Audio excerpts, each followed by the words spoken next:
Kenapa disebut silaturahim? Karena kasih sayang seorang manusia tidak ada kalah kasih sayangnya ibu. Maka disebut rahim.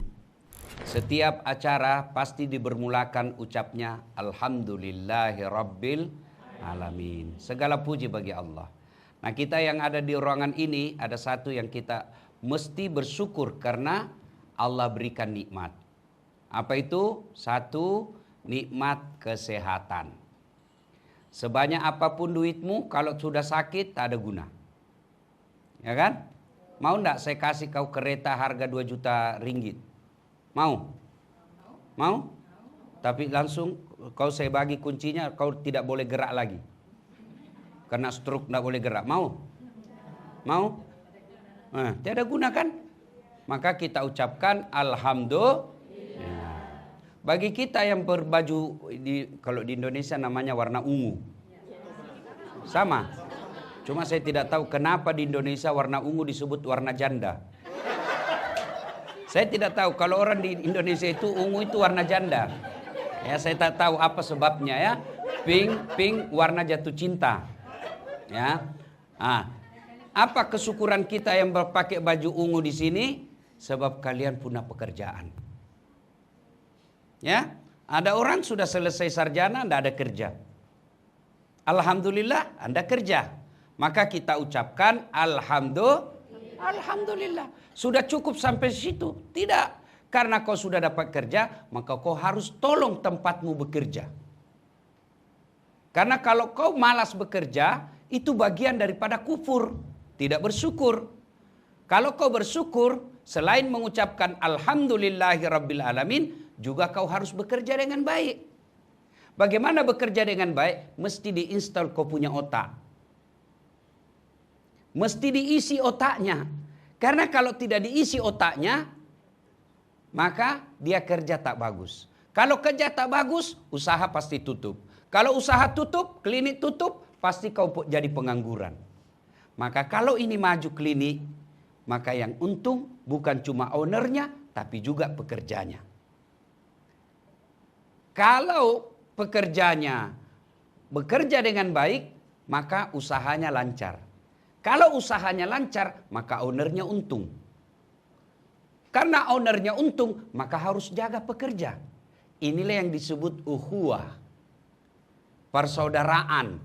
Itulah makna hadis Nabi, umatku itu seperti badan ini. Satu sakit, yang lain ikut merasakan. Kalau tangan kanan gatal, tanpa diundang kiri yang garuk. Tangan kiri yang garuk, tanpa diundang kanan yang garuk. Gatal dua-duanya, kerjasama. Begitu mestinya di klinik. Ada owner, ada dokternya, ada petugasnya, ada cleaning service-nya. Tapi itu satu kesatuan. Tidak boleh owner mengatakan saya yang hebat. Mana ada owner tidak ada pegawainya? Orang gila itu. Saya bos, mana anak buahmu? Tak ada. Orang gila. Iya kan? Iya. Nah, kau juga pekerja, mesti bersyukur ada bosmu. Mana boleh kau jadi pekerja kalau tidak ada bosmu? Saya pekerja, mana kantormu? Tidak ada. Orang gila. Itulah yang disebut ukhuwah. Maka mesti kompak. Salah satu kekompakan di tempat ini, orang putih bilang outbound. Kita orang bilang silaturahmi. Kenapa penting silaturahmi? Karena dia mengikat. Kenapa disebut silaturahim? Karena kasih sayang seorang manusia tidak ada kalah kasih sayangnya ibu. Maka disebut rahim. Tidak dibilang perut bapak. Kenapa? Bapak sayang sama anak. Sayang, tapi dia pergi kawin lagi. Kalau ibu, enggak. Dia sayang anaknya. Kenapa dia bisa sayang? Karena dia keluar dari rahimnya. 9 bulan dia dalam perutnya. Maka disebut silaturahim. Begitu dia keluar dari perutnya, digunting. Ada bagian tubuhnya yang dibawa keluar. Tuan-tuan pasti lebih tahu dari saya karena Anda pekerja kesehatan. Ada kan dibawa keluar. Orang Bugis bilang erung. Eruna. Digunting itu. Itu sinyalnya ibu dengan anak. Maka jangan heran seorang ibu Dia bisa tahu anaknya sakit yang di Kuala Lumpur, bapaknya tak. Dia gelisah malam, kata suaminya, kenapa bu? Kayaknya anakku sakit ini di KL. Kenapa dia boleh tahu? Karena ada jaringannya itu dari pusatnya dia makan dari ibunya. Inilah kasih sayang kalau ini kau bawa di perusahaan ini, di klinik ini, best ini punya klinik. Nah, kita kumpul seperti ini. Nah, supaya sehat ini otak, tidak cukup diinstal ini otak. Saya kasih kau pentingnya ini namanya otak. Saya kasih kau kenapa ini penting. Macam mana kau boleh bekerja kalau tidak ada otak isinya? Kau mau tahu orang yang tidak ada isinya otaknya kalau ngomong begini, itu beleng-beleng sudah itu, ya kan? Saya ini dokter, ahli mengajar mata kuliah public speaking. Itu ada mahasiswa kalau final test ujian terakhir dia mesti pidato depan saya. Dan ada pelajar saya nakal, dia bilang, Ustadz lebih baik saya disuruh berkelahi daripada suruh pidato. Saya bilang bukan kau tidak tahu pidato deh, tidak ada kau bisa ngomong. Kenapa? Karena tidak ada yang kau bisa tahu. Nah, sekarang kau keluar dulu 15 menit, kau keluar dulu jalan-jalan, sudah jalan kau datang ke sini. Rekam semua apa yang kau lihat, sudah kau datang sini. Sudah, kau cerita sekarang apa yang kau lihat. Barulah dia bisa cerita. Oh, saya lihat ada orang dewa, dia menangis, sepertinya dia pacaran, bertengkar sama begadu sama ceweknya. Karena dia tengok. Kenapa dia baru ngomong? Karena dia sudah install otaknya. Mesti juga di sini diinstal kita punya otak. Kau mau bekerja dengan baik, mesti bagaimana pelayanan prima. Bagaimana melayani orang dengan baik. Melayani orang dengan baik itu, ini harus diisi. Bagaimana kau mau tahu kalau tidak diisinya otakmu? Pernah tahukah? Ada jual beli otak, lelang otak di Amerika. Dilelang otaknya. Otak Jepang 1 juta ringgit. Otak Jerman 2 juta ringgit. Otak Melayu 10 juta ringgit. Wih, kenapa mahal? Dia bilang ini otak Melayu original. Jarang dia guna.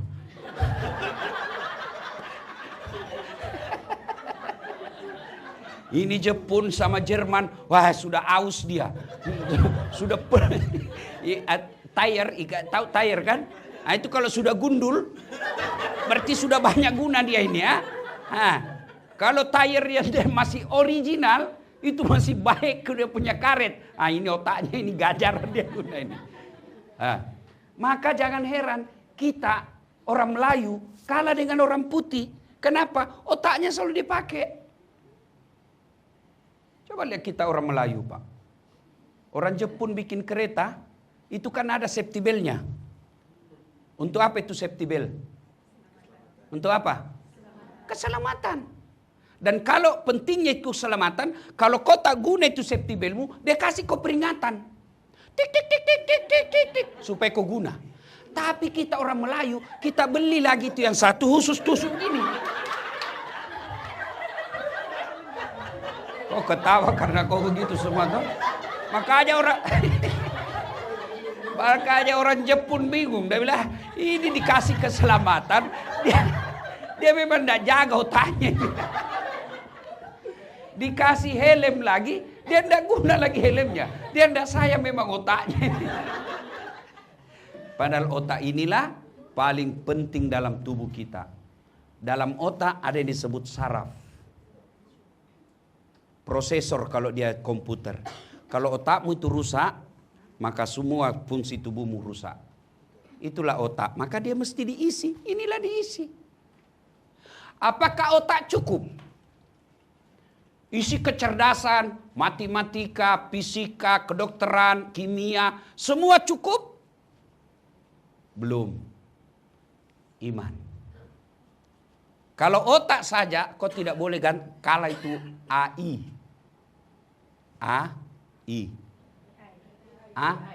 Ya kan orang putih bilang begitu. Kalau orang Indonesia AI. Artificial Intelligence. Kau tidak boleh kalah itu. Coba lihat itu di WhatsApp, ada itu namanya Meta. Kau tanya itu semua dia boleh tahu. kau tulis siapa Dasat Latif. Nah, keluar itu. Sampai biniku pun dia tahu. Itu hebatnya itu meta. Kalau kau merasa warga dunia, kalau tidak ada namamu di meta berarti belum kau dibaca oleh dunia. Itu salah satu bukti bahwa kita penduduk dunia. Kalau kau tulis namamu di meta ada dijelaskan berarti kau memang sudah warga dunia. Namanya warga net. Netizen namanya. Kalau tidak ada namamu, berarti kau belum dikenal. Ya, kau tanyalah apa semua di situ. Kau tidak boleh kalahkan mereka itu. Kau tidak boleh kalahkan itu namanya komputer. Kau tidak bisa kalahkan itu namanya kalkulator dalam berhitung. Tapi apa kelemahannya? Dia tidak punya jiwa. Dia tak ada rasa. Inilah kelebihannya manusia. Rasa itu didapatkan dari hati. Bedanya kita dengan robot, mesin, kalkulator, komputer, laptop. Mereka tidak punya hati. Itulah Nabi bilang, dalam dirimu terdapat segumpal darah. Apabila segumpal darah itu sakit, sakitlah seluruh anggota tubuhmu. Tapi kalau segumpal darah itu sehat, sehatlah seluruh anggota tubuhmu. Saya bertanya, apa segumpal darah itu ya Rasul? Nabi menjawab, dialah qalbu. Hati. Dialah hati. Makanya, kau tengok, kau bawa kereta, dari Tawau pergi Keke. Yang menyetir apa? Pegang setir apa? Tangan. Gas rem apa? Kaki. Yang melihat itu jalan apa?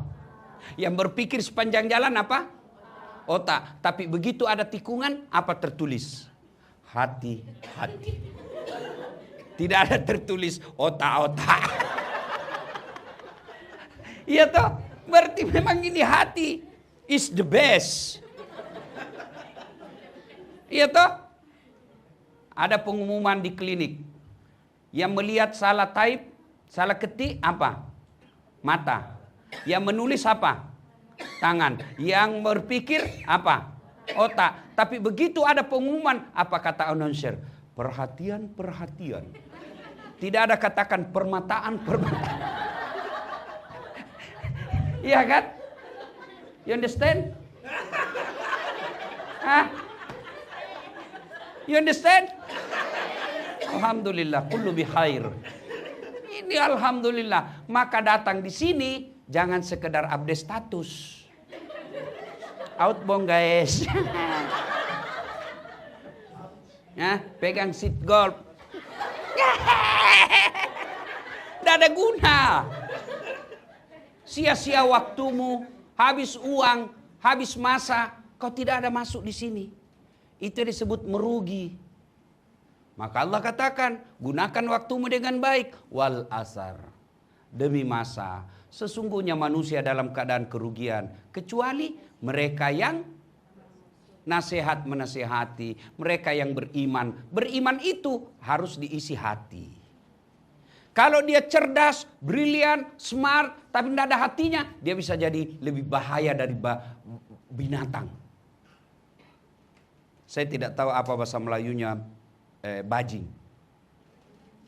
Bajing. Ada tuh yang lompat-lompat. Itu di Indonesia namanya binatang bajing. Itu dia cuma makan kacang-kacang. Lain lagi. Oke lah, tupai lah. Tapi di Indonesia antara bajing dengan tupai beda. Ya. Tupai itu yang ada merah, ada putih di sininya. Ada ekornya, itu tupai. Kalau bajing itu mirip-mirip tapi dia lebih besar. Makannya kacang-kacangan, bajing namanya. Tapi bajingan, itu aspal dia makan. Besi dia makan. Semen dia makan. Ya kan? Gas dia makan. Itu kenapa? Dia cerdas tapi tidak ada hati imannya, Pak. Maka di sini guna iman. Maka penyakit-penyakit itu yang bisa merusak kita punya klinik. Satu, sombong. Dia merusak hatimu kalau sombong. Dia merasa dokter. Dia anggap remeh perawatnya. Jangan kau tengok temanmu yang dokter di sini. Bukan juga dia ya. Kau dokter merasa hebat, mana bisa kau kerja kalau tidak ada perawat? Tidak boleh. Itu yang disebut sistem. Sistem itu antara satu dengan yang lain saling memerlukan. Karena butuh katanya di sini bahasa jorok. Ya kan? Indonesia itu memerlukan ya. Ya. Ada lagu di sini saya suka, namanya judul lagunya Suci Dalam Debu.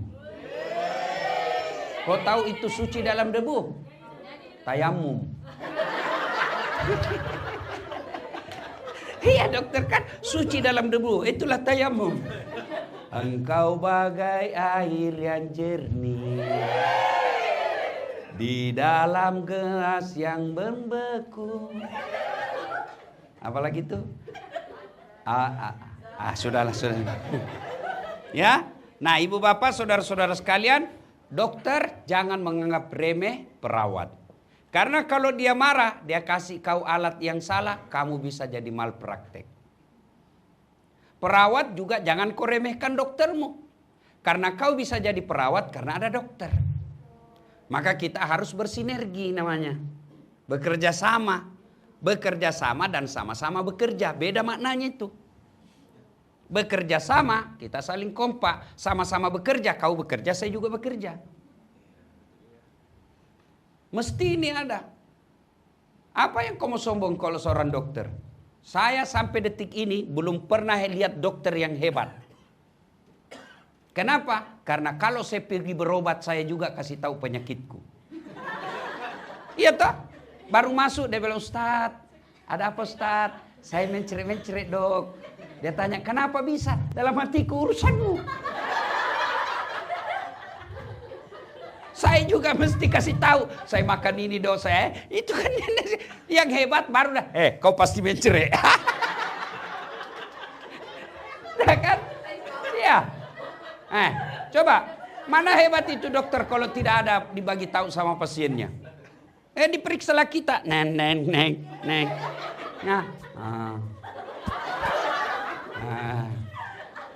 Sudah itu dibagi kita obat. Kenapa? Kau baliklah 3 hari yang akan datang. Kenapa disuruh balik? Mau cari duit? Tidak. Sebab dia mau tahu itu obat yang dia kasih kau cocok atau tidak. Kalau cocok lanjut. Kalau tidak ganti. Itu. Jadi tidak hebat juga.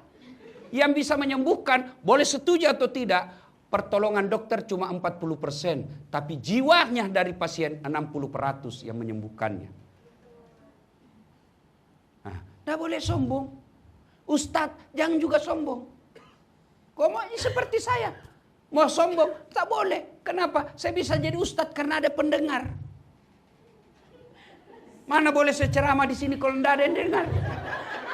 1 jam saya tidak ada yang dengar. Lewat Dokter Asma, sudah lama sakit itu Ustaz. Iya kan? Maka dalam klinik ini tak boleh ada sombong. Kamu pegawai, jangan kau rasa meremehkan cleaning service. You know cleaning service? Ya? Jangan kau anggap remeh. Kamu bisa bekerja, kamu bisa kerja dengan baik karena ada itu cleaning service kasih bersih. Mana boleh kau kerja kalau masuk gitu ya? Siapa mau kau suruh kasih bersih? Ya cleaning service. Tidak mungkin Dokter Asman. Dok, kasih bersih dulu ini. Tidak mungkin toh. Iya. Cleaning service juga jangan anggap remeh dokter dan owner. Kenapa? Karena gara-gara dia kotor, kamu ada kerja. Itulah yang disebut saling memerlukan.